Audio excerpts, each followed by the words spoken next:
ચલો ફ્રેન્ડ્સ, તો મારા મમ્મી બનાવવા મળ્યા છે. શું બનાવવાના? ઢોસા. Friends, good afternoon. તો બપોરના વાગી ગયા છે 2. તો હાલ તો અમે બંને નાઈ ધોઈને રેડી થઈ ગયા છે, હું ને મારી નિષ્ઠા. તો બંને રેડી થઈ ગયા છે. બહુ લેટ નાહ્યા છીએ કેમ કે અમારે અહીંયા તડકી હોય તો એ નાહવાનું હોય મારી દીકરીને બંનેને. તો મિષ્ઠાબેન રેડી થઈ ગઈ છે નીચે. તો આજે આવે છે એના બાન દાદા એને રમાડવા માટે. તો હાલ તો પછી એ જવાના છે સુરત, એટલા માટે આજે આવે છે. તો હેઠે તો મિષ્ઠાબેન રેડી થઈ ગયા છે. તો હવે આપણે પણ થોડુંક કામ કરાવડાવીએ ને મમ્મીને, પછી આપણે પણ રેડી થઈ જઈએ. તો એ લોકો ત્યાંથી નીકળશે એટલે મને કોલ કરશે. હજી તો આવ્યો નથી, પણ કીધું પહેલાં એમને રેડી કરી નાખી અને હવે હું રેડી થવા માટે આવી છું. તો હું ફટાફટ રેડી થઈ જાઉં. અને આજે રાહુલને ચિરાગને રજા છે એટલે કામ થોડું લાંબુ આવેલું છે, એટલે સવારમાંથી લેટ થઈ ગયું હતું બધું. કેમ કે બેન સવારમાં આખી રાત હેરાન કરે. સવારના 4 વાગ્યાનું રમવાનું ચાલુ કર્યું હતું, તે 11 વાગ્યા સુધી રમી, પછી થાકીને ત્યારે સૂતી છે. અને નાવાય પરાણે જગાડી હતી, તો નાહી ધોઈને પાછી સૂઈ ગઈ છે. તો બાન દાદા આવે તે જગાડશું. તો હાલ તો બંને મામા એને નીચે ધ્યાન રાખે છે, પપ્પા ધ્યાન રાખે છે, ને હું મમ્મી બંને થોડું કામ કરીએ છીએ. ને મારે જાજુ કરવાનું ન હોય એટલે હું ખાલી લેવા દેવાનું કરું છું. તો હાલ તો એ નીચે કામ કરે છે ને હું આવી હતી માથે સાડી પહેરવા માટે. તો ચલો ફટાફટ સાડી પહેર લો, કેમ કે પપ્પાને એનો હમણાં કોલ આવી જશે કે અમે અહીંથી નીકળી ગયા છે. તો ચલો પહેલાં રેડી થઈ જાઓ ને પછી પાછા આપણે મળશું. ફ્રેન્ડ્સ, તો આપણે સાડી પહેરીને રેડી થઈ ગયા છે. તો હવે નીચે જઈએ, નીચે જઈને તમને મિષ્ટાને પણ દેખાડી દો. ચલો, તો રેડી થઈ ગઈ છે. તો અત્યારે તો આજે અહીંયા કરવાનો અવાજ આવે છે, તો આપણે ફટાફટ નીચે જઈને પછી પાછા મળશું. બેન રેડી થઈને સૂતા છે, મામા રમાડે છે, બા પણ રમાડે છે, દાદા પણ બેઠા છે. રાહુલ મામા પણ આજે રજા છે એટલે બધા કરે છે. બેન દાંત કાઢે છે. દાદા આવી ગયા. હા, દાદા આવી ગયા એવું લાગે છે. શૈલેષ આવ્યા હતા ને એવી રીતે કરે છે, જાગતી નથી, હોવા હાટું રોવે છે આજે. નકર તો અત્યારમાં કેવી રમતી હોય. બા આવી ગયા છે, દાદા આવી ગયા છે, રમાડવા આવ્યા છે. ને બેન ને મારા જાગતા નથી, ઊંઘમાં રમાડીને જાય છે આજે બાન દાદા એવું લાગે છે. પછી રોવે. હા, તેડે ને ત્યાં ખાટી થાય છે, ઓછી છે.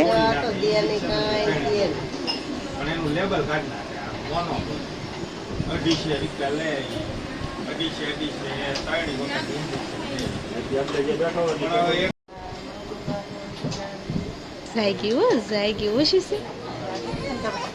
લ્યો બાપા,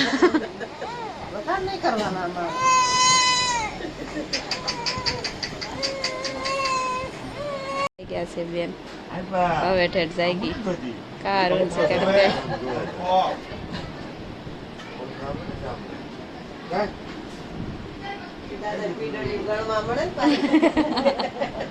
કેટલી રહી છે.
કંદડે ઈ ગમે નહીં. અને એના બાને છે ને આ હર્ષાબા છે ને હર્ષાબા એને કંદડું જ બહુ ગમે.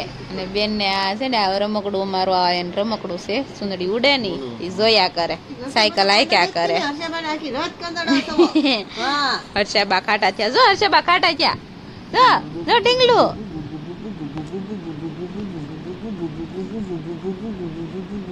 બીગો જોજો બેન ને નહીં ગમે, એને કોઈ અડે ને ઈ જ ન ગમે. બા ને અમારે વાલ કરવા જોવે, બકા ભરવા જોવે, અને બેન ને બકા ભરે ની ગમે નહીં. અમારા દાદા પછી બેઠા બેઠા ખીજાય. હવે બેન જો સુપરમેન ની જેમ હવે રેમા કરશે ને દાદા ને બા વહી ગયા કબટુ. હાલ તો મમ્મી ને પપ્પા જતા રહ્યા છે સણોસરા, જવાનું મન નહોતું થતું પણ જવું પડ્યું, કેમ કે બેન રહી રહીને જાગ્યા. ત્યારે પપ્પા ને મમ્મી ને જવાનો ટાઈમ થયો ત્યારે, કેમ કે કેટલી વખત જગાડી અને તોય જાગી નહીં. પછી એને જવાનો ટાઈમ થયો તો બેન જાગી, તોય પપ્પા ને મમ્મી ઘણું ખોટી થાય. પછી બેનને રમાડવા પણ બેન રમ્યા, પછી એને જવાનું મન નહોતું થતું, રમવાનું શરૂ કર્યું ને એટલે પછી બહુ લેટ થતું હતું એટલે પછી જતા રહ્યા. તો હાલ તો હવે અમે પણ હવે કપડાં ચેન્જ કરી લઈએ અને રસોઈની કાંઈક તૈયારી કરીએ. અને બેનને હવે રમે છે એટલે રમવા દઈએ અને પછી દવા પાછું એમને દીપાની. અને મમ્મી આજે શું બનાવવાના છે? મમ્મી કઈ ગયા? ભાગી ગયા, આઘા વહી ગયા. એટલે અહીંયા આવો જ ખરા, અમને કયો ખરા શું બનાવવાના છે? કાંઈ સંભળાણું નહીં, જોરથી બોલો તો. હા, ચોખાના પાપડ બનાવવાના છે. અહીંયા આવીને કહો તો ચોખાના પાપડ એમથી બને, અહીંયા આવો તો શું બનાવવાના બોલો? હાલો, ચોખાના પાપડ કેમ બનાવે? ઢોસા બનાવવાના છે. આવડી ગયા છે ને એટલે હવે મારી જરૂર નથી પડતી, એટલે હાથે હાથી દે ને હાથે મંડે બનાવવા. પછી આપણને એમ કે તારે નથી ખાવાના હો, તો એ સારું સારું ખાય ને મને છે ને બાજરાનો રોટલો ને શાક કરીને દે. તો સારું, ચાલો ફ્રેન્ડ્સ, તો હવે આપણે કપડાં ચેન્જ કરીને રસોઈ બનાવવામાં થોડીક હેલ્પ થાય જ કરાવી, નકર દીતીને રાખીએ આપણે. તો રાહુલજી રાગ ગયા છે નવા ઘરે હીરા લેવા માટે, કેમ કે હમણાં મંદી ચાલે છે ને આજે પણ વહેલા રજા પડી ગઈ કારીગરોને, નકર તમને બતાવે કારીગરને પણ આજે વહેલા રજા થઈ ગઈ હતી એટલે વહેલા આવી ગયા ઘરે. તો હમણાં રાહુલજી રાગ આવે ને આપણે ઢોસા મમ્મી બનાવશે ને કેવા બનાવે ને આપણે જોઈશું, પછી પાછા મળીએ. જા હોય ને સડું સડું સડું સડું જ કરે એવા જાવ. તો હવે મિક્સરમાં દળશે તો આપણે હવે છે ને કપડાં બદલાઈએ ફટાફટ. ચલો ફ્રેન્ડ્સ, તો મારા મમ્મી બનાવવા મળ્યા છે. શું બનાવના? ઢોસા. ચલો જો ઢોસા બનાવતા એને આવડી ગયું છે ને, તો હવે તો મને બોલાવતા નથી કે હાલ બટા તું જો તો ખરી કેવો બન્યો કેવો નહીં એમ. કા આવડી ગયા છે હવે એને ઢોસા બનાવતા. મસ્ત મજાનો ઢોસો બનાવી નાખ્યો છે ને, અંદર બધા ખાવા પણ બેહાડી ગયા છે, ખાવા બેહાડી દીધા છે. મમ્મી પલટાવો જ ખરા. સરસ, સેજ પતલો બન્યો છે એટલે દજી ગયો છે. બાકી આ છે એનું બેટર. સરસ, તમારે જમાઈને મન થઈ ગયું છે ઢોસા ખાવાનું ને? ઓકે. હેલો ફ્રેન્ડ, તો ફાઇનલી દાદા દાદી મિષ્ઠાને રમાડવા આવ્યા હતા, તો આવીને જતા રહ્યા છે. તો હાલ તો બપોર પછી બ્લોગ સ્ટાર્ટ કર્યો તો, સોરી 2 વાગે બપોરના ટાઈમે સ્ટાર્ટ કર્યો હતો, તો પણ મારે વિડીયો શૂટ થયો છે. ઘણા દિવસ પછી વિડીયો શૂટ કર્યો છે, તો ઘણા લોકોને પણ હજી ખ્યાલ નહીં કે મારા વિડીયો ક્યારેક ક્યારેક પડે છે. તો ઘણા લોકો લેટ જોવે છે ને ઘણા લોકો ટાઈમે જોઈ લે છે, જેને વિડીયોની નોટિફિકેશન મળી જાય છે એટલે. તો હાલ તો ઘણું રેગ્યુલર થવા કરું છું, પણ ઢીંગલું બેન થોડા હવે રહેતા થઈ જશે એટલે રેગ્યુલર થઈ જશું. તમને પણ મિષ્ઠાન રેગ્યુલર બતાવવાનું ટ્રાય કરશું. તો હાલ તો દાદા દાદી સુરત જવાના છે એટલા માટે મિષ્ઠાન રમાડવા આવ્યા હતા, તો મિષ્ઠાને રમાડી લીધી અને જતા રહ્યા છે. તો અચાનક નક્કી થયું આવવાનું, એના દાદા દાદી નહોતા આવવાના, ઠેકાણું નહોતું મતલબમાં કે આ જવાના કાલ આવવાનું નક્કી નહોતું. તો આજે આવી ગયા, તો બપોરે બ્લોગ સ્ટાર્ટ કરીને બનાવ્યો છે. વિડીયો તમને સારો લાગ્યો તો વિડીયોને લાઈક શેર અને ચેનલને સબસ્ક્રાઈબ કરી દેજો. Thank you for watching.